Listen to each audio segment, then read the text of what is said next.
Okay, so we have come upon the call and we've entered this world. We found a way through and we have vanquished the monster, or at least faced the monster. And once we get to that place where we have dealt with the monster, that's where we're going to have the most conflict. And I'll briefly give an idea of that, how that might play out in someone's life who's been through sexual trauma. So I told you that I was on the boulder in the Mojave and the stuff came up and it was really, really terrible for me. And I suppressed that for another pretty much a decade. And then I couldn't suppress it anymore and I left my career and I was in a relationship and that was bringing out more of it. And I started seeing a therapist and the therapist had the idea that I should confront my mother.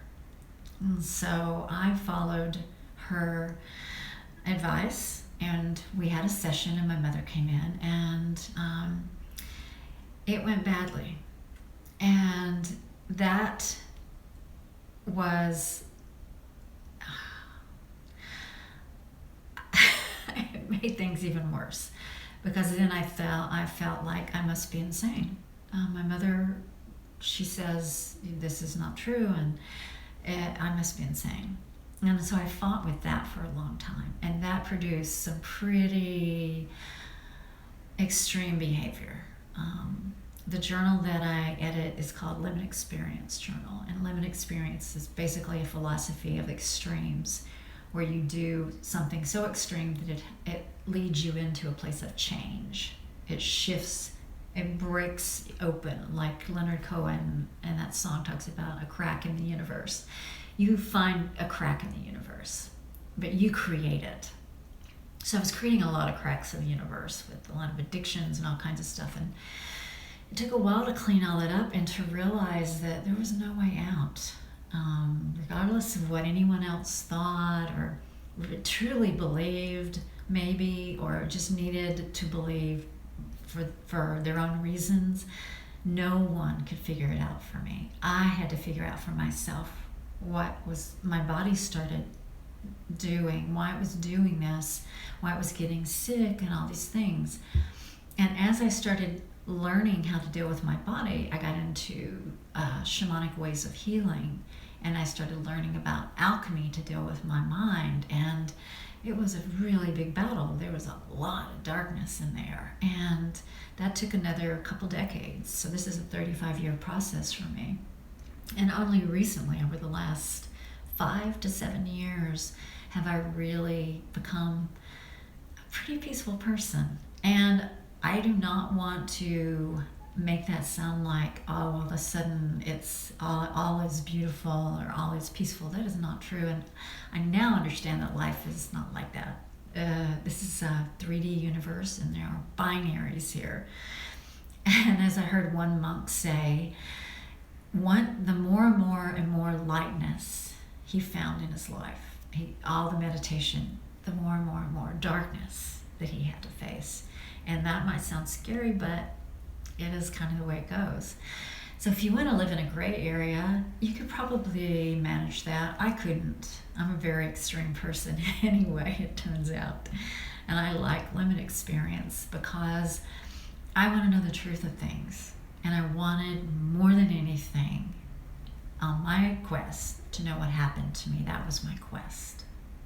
So eventually I did, through writing and filmmaking and art. I really understood it. And then the more I got into shamanic and alchemical modes of you alter your consciousness through breathing and through working with anthropomorphized quantum levels of energy, power animals and all that stuff. It's just energy.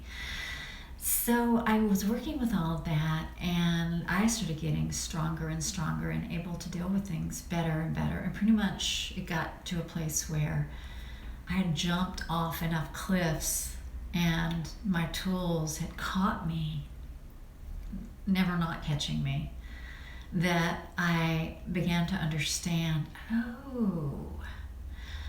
it's that other people are feeling threatened by the truth. And that that is the insanity. Not so much these are insane people, but the insanity is anything that is askew of the truth.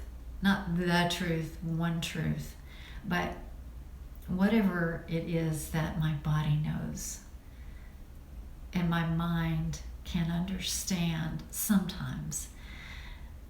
Because it really isn't my mind that can understand things. What alchemy and shamanism and tantric Buddhism help me do is use all of these tools and mechanisms that have been used over eons to understand the very powerful dynamics of life that we can't control, we can't see. It's like the weather, or a tidal wave or tsunami. If you've ever had dreams about tsunamis or snakes chasing you, as I did, you'll understand that there are energies beyond our control, and they work through the subconscious until we make them conscious. So once I started making the energies conscious, I started really dealing with the conflicts. And eventually, the conflicts I had about my own sanity, about why I thought these things happened that no one else seemed to support, but were really affecting me, because if I couldn't be congruent with my own truth that stayed calm and centered in me no matter what, I could go off toward an addiction. I could go off toward some extreme behavior that really wasn't right for me. But that part of me stayed right here, centered. And some people will call that, their higher self or spirit, or gosh, there's so many names for it, so many energy names associated with it, the Tao, that sort of thing. Whatever you want to call it, it's there. And I started understanding how to trust it and surrender. And once I learned to surrender, the healing got a lot easier. The word to say is simpler, but not easier, because it was really painful.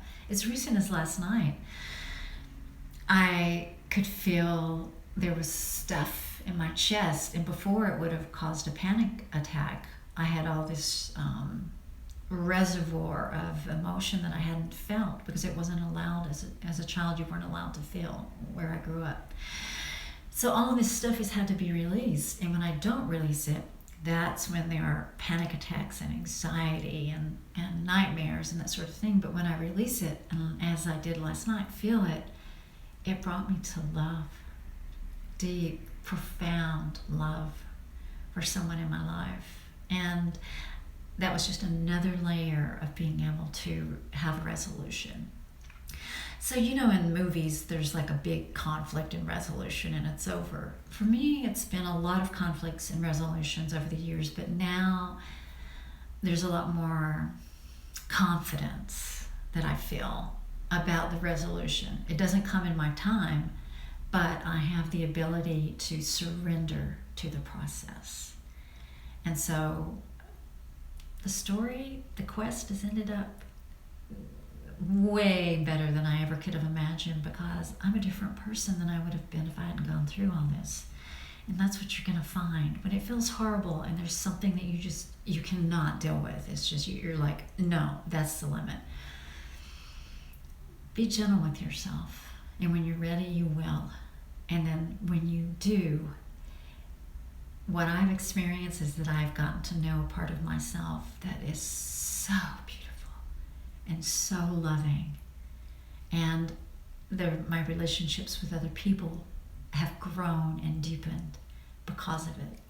And the incest story feels pretty finished for me, but now I want to be able to carry out in the world the reason I think I'm here, which is to share what I learned, like other people share with me and tell me things that, it's so helpful in my deepest, darkest moments. And I hope this is for you too. However you decide to tell your story, I hope you find a deep love for yourself and a peace within that.